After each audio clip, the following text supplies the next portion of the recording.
Hello students, we are reading chapter 2 of class 11 from the book Hornbill, and that is We Are Not Afraid to Die If We Can All Be Together, written by Gordon Cook and Ellen East. In the first part, we have read that the narrator with his wife Mary and two children Jonathan and Suzanne set sail from Plymouth, England, to duplicate the round the world voyage made by Captain James Cook 200 years ago.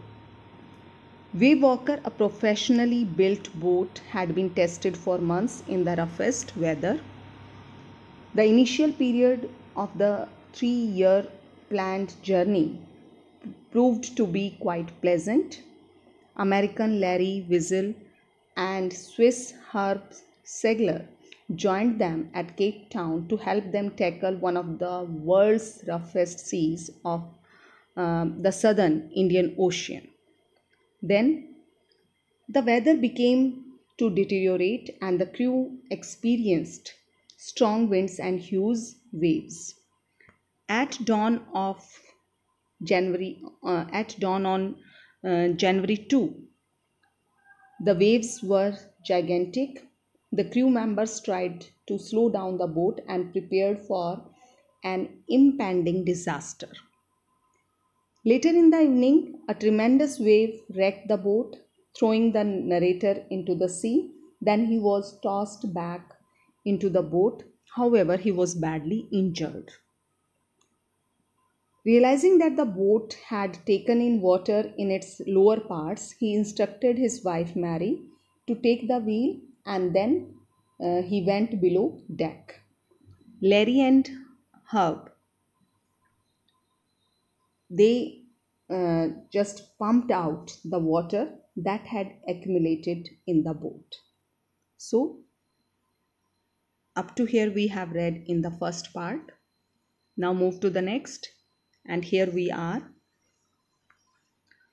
By morning on January 3rd, the pump had water level sufficiently under control for us to take 2 hours rest in rotation.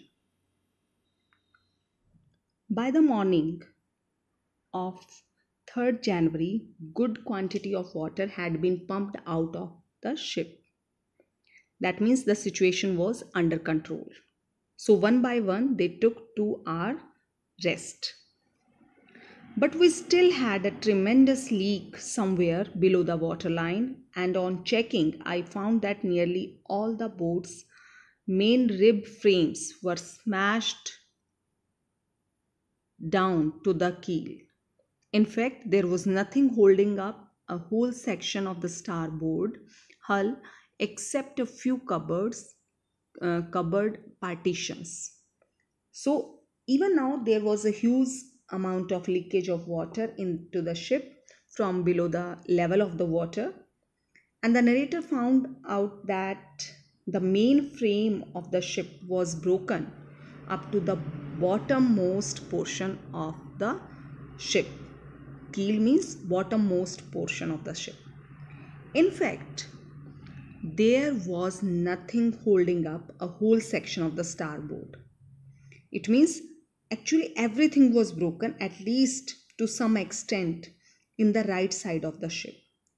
Only some of the partitions of the cupboards made on the body of the ship were not broken. We had survived for 15 hours since the wave hit, but Wave Walker wouldn't hold together long enough for us to reach Australia. So the ship had not sunk during the 15 hours after the first wave had hit the ship. Thus they all were alive.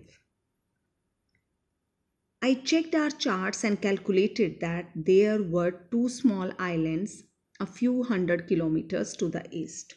So here the narrator checked maps, and he knew that the ship Wave Walker will break or sink before they could reach Australia.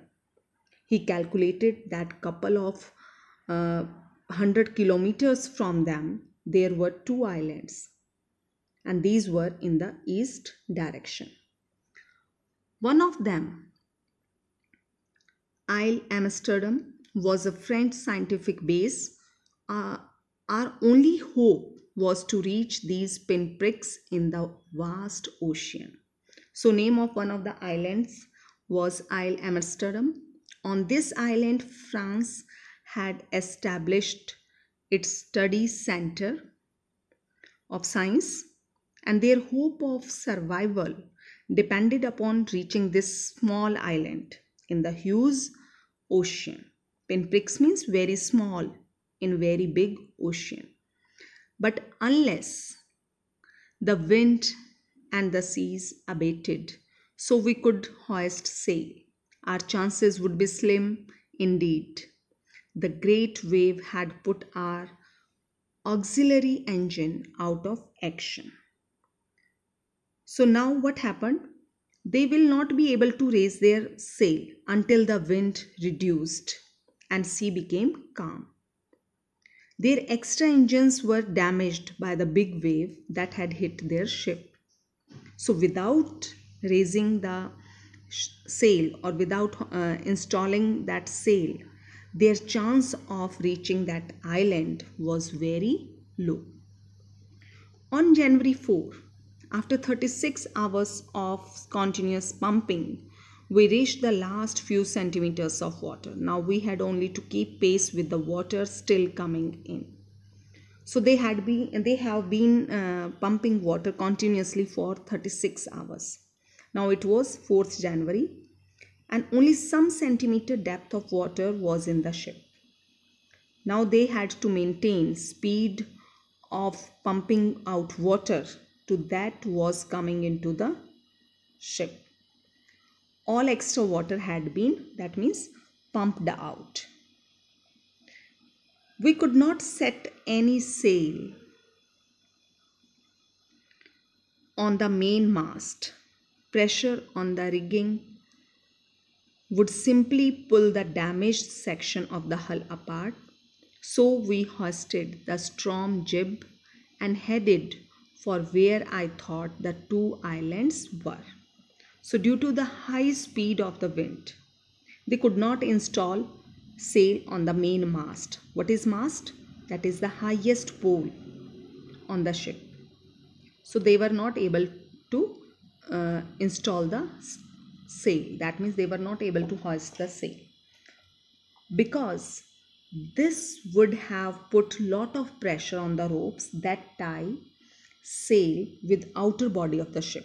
Such pressure would have broken the outer body of the ship.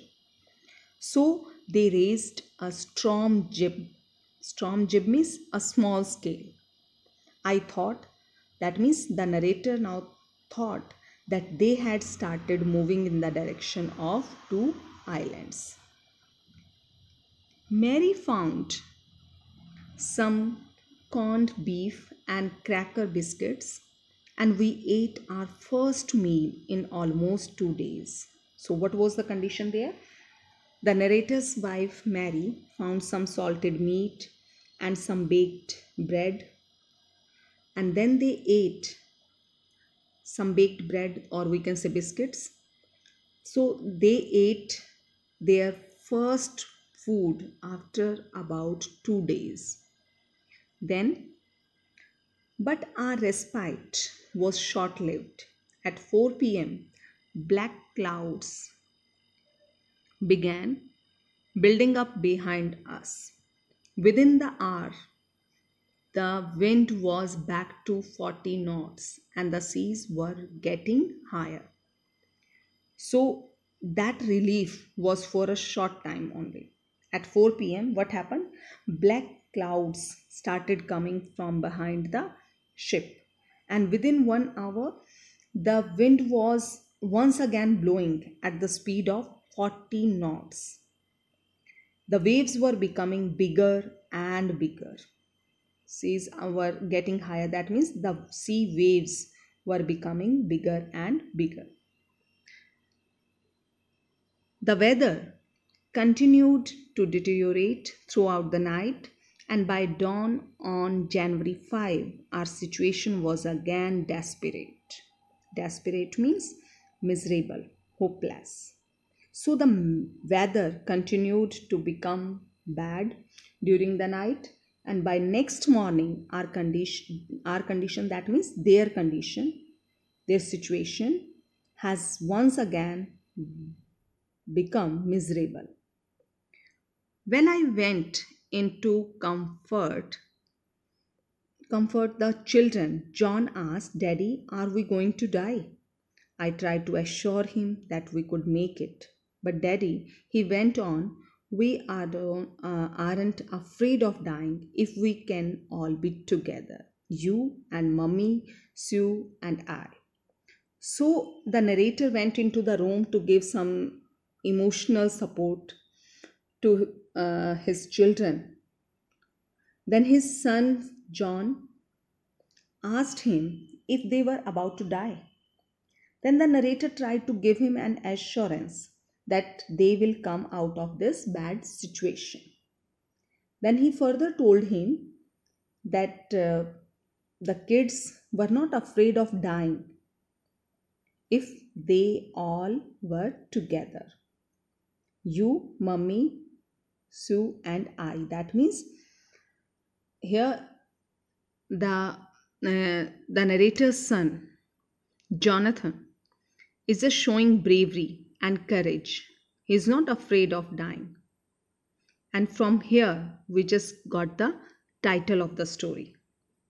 We are not afraid to die if we can all be together.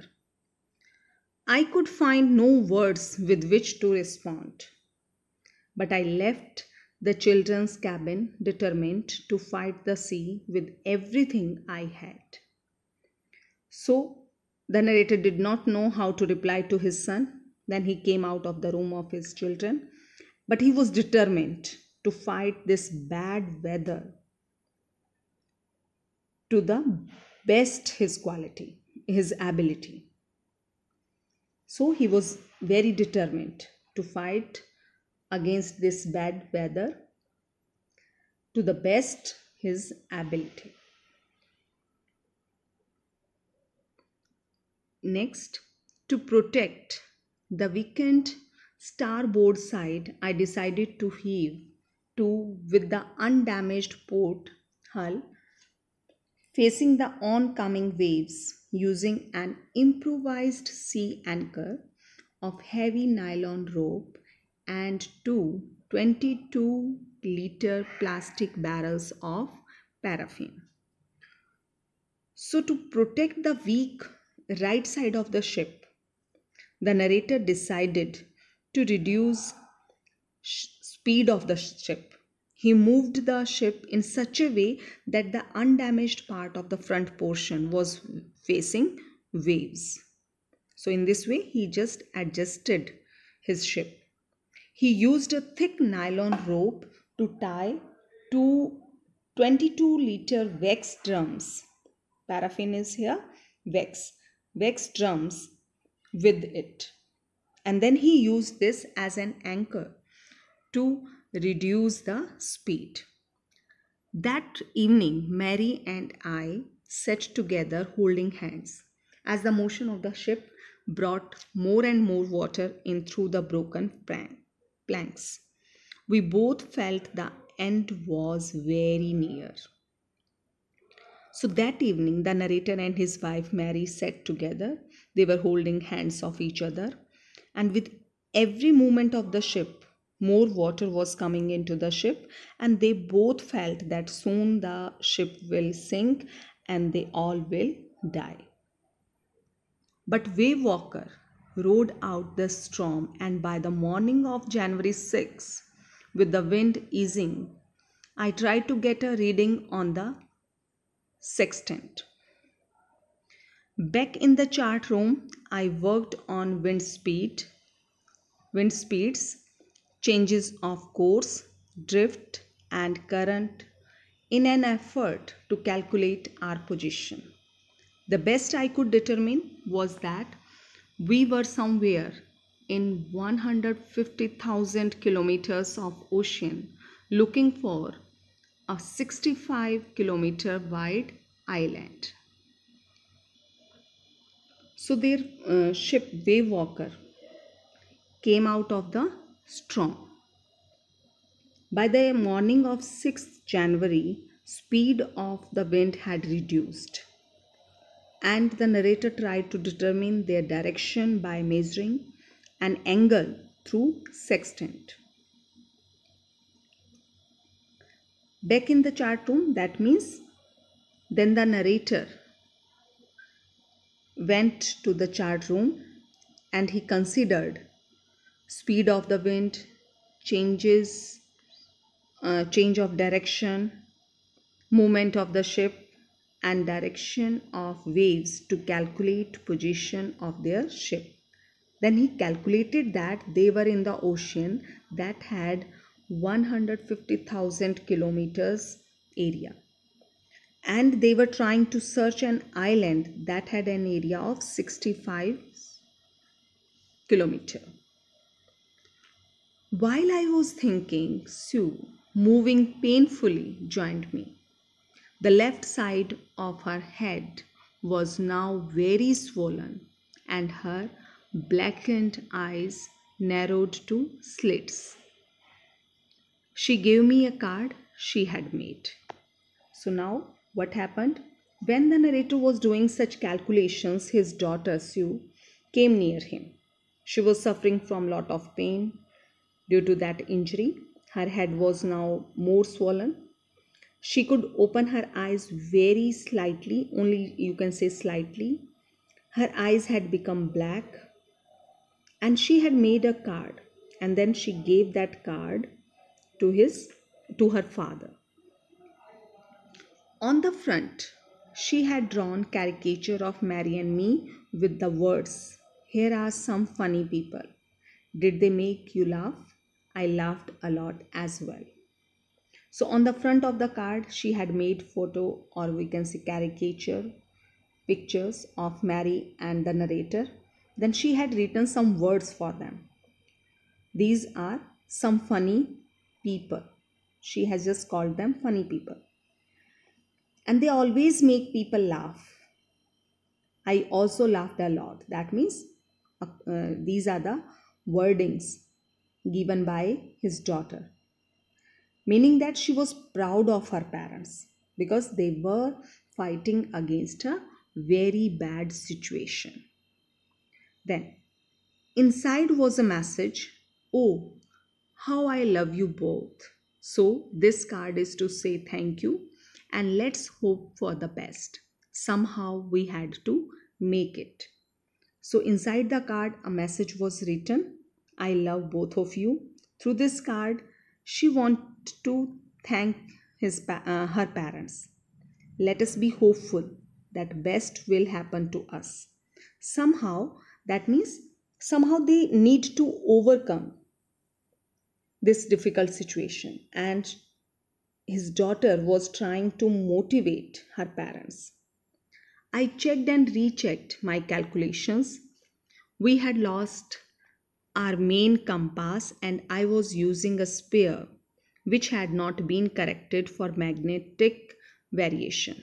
I made an allowance for this and another estimate of the influence of the westerly currents which flow through this part of the Indian Ocean. Then what happened? The narrator checked his calculations. He checked them many times. He had lost, they had lost their main compass. So the narrator was using the extra compass they had, but this compass was not accurate. It had an error because of its magnet. Then the narrator made a provision for this error in his calculations. He also made an estimate about the effect of the waves that move towards west in this part of the Indian Ocean. At about 2 p.m., I went on deck and asked Larry to steer a course 185 degrees. If we were lucky, I told him with a conviction I did not feel he could expect to see the island at about 5 p.m. So, here, at about 2 p.m., the narrator went to the main floor of the ship and he asked Larry. Who is Larry here? American. He's from America, and he asked a crewman. He asked Larry to move the ship in the direction of 185 degree angle. If they were lucky, they should be able to see the island by about 5 p.m. Although the narrator was not confident about it, but he told him as if it was his strong opinion. Then, with a heavy heart, I went below, climbed on my bunk, and amazingly dozed off. When I woke, it was 6 p.m. and growing dark. So, with lot of sadness in his heart, the narrator went to the lower floor of the ship. Then he climbed on his bed, and surprisingly, he slept. He woke up at 6 p.m. and then at that time it had started becoming dark. I knew we must have missed the island, and with the sail we had left, we could not hope to beat back into the westerly winds. So the narrator was certain that they did not see the island. With the sail available with them, it was not possible to go back because the winds were blowing in the west direction. So at that moment, a tousled head appeared by my bunk. "Can I have a hug?" Jonathan asked. Sue was right behind him. So what happened? At that moment, a head or face, we can say, that had uncombed hair came to the bed of the narrator. "My son, Jonathan," that means asked him. That means the narrator's son, Jonathan, asked him if he could give him a hug. And Sue was also with him. Then he asked him why he wanted to give him a hug. Why am I getting a hug now? So he wanted to ask why he was just getting a hug now. Because you are the best daddy in the whole world and the best captain, my son replied. "No, not today, John, I'm afraid."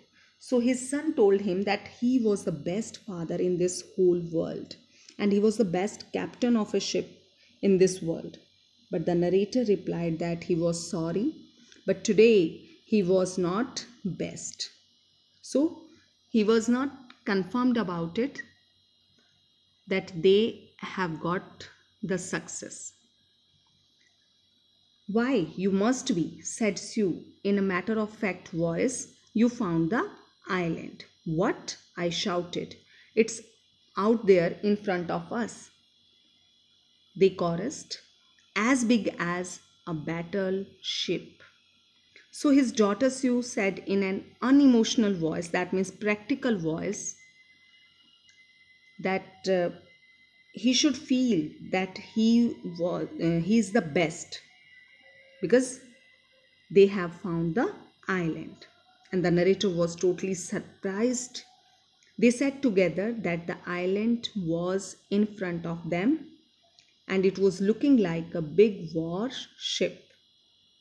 I rushed on deck and gazed with relief at the stark outline of Isle Amsterdam. It was only a bleak piece of volcanic rock with little vegetation, the most beautiful island in the world. So here, the narrator quickly went to the deck. He looked at the clear outlines of Isle Amsterdam Island. It was a big relief. It was a dull island having only rocks. It didn't have many trees or plants, but it was the most beautiful island of the world. Bleak means dull. We anchored offshore for the night, and the next morning, all 28 inhabitants of the island cheered us as they helped us ashore. So, the narrator and all the crew members of the ship, they stopped the ship in the sea at that location for the night, and next morning all the 28 residents of the island helped them to come on the land. With land under my feet again, my thoughts were full of Larry and Herbie, cheerful and optimistic under the direst stress, and of Mary, who stayed at the wheel for all those crucial hours. Most of all, I thought of a 7-year-old girl who did not want us to worry about a head injury, which subsequently took 6 minor operations to remove a recurring blood clot between skin and skull, and of a 6-year-old boy who was not afraid to die. So, here, when the narrator reached the land, he started appreciating Larry and Herb. They remained happy and hopeful even under the very high levels of stress. He also thought of his wife Mary, who had controlled wheel of the ship during very critical time. And then he thought about a 7-year-old girl who was his daughter, Sue. Sue didn't want them to bother about her head injury, and later this injury required 6 minor operations. These were required to control repeated formation of blood clot between her skull and skin. He also thought a lot about a 6-year-old boy who was his son, who was not afraid to die. So, after reading this lesson, we come to know that this chapter, this story has a string of themes. First is the human nature of knowing and exploring the unknown and taking on challenges. Second one is human instinct for survival. And the third, human bravery, grit, courage, and determination, which are exhibited even by little children, Sue and Jonathan, besides their parents, and Larry and Herb. Next one is faith in one's optimism and sharp presence of mind. Actually, it is these qualities of the captain which are instrumental in the Wave Walker and its crew's survival. The most important lesson that we learn from such hazardous experiences when we are face to face with death is not to lose hope under any circumstances.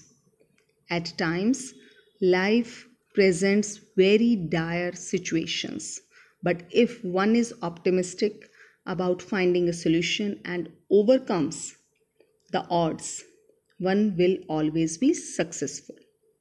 So, dear students, if we accept difficulties as a way of life and face them with the brave front, they just shy away from us. By being optimistic in life and hoping for the best, one can easily conquer all the milestones. I hope you are able to understand this chapter. Thank you. Have a good day.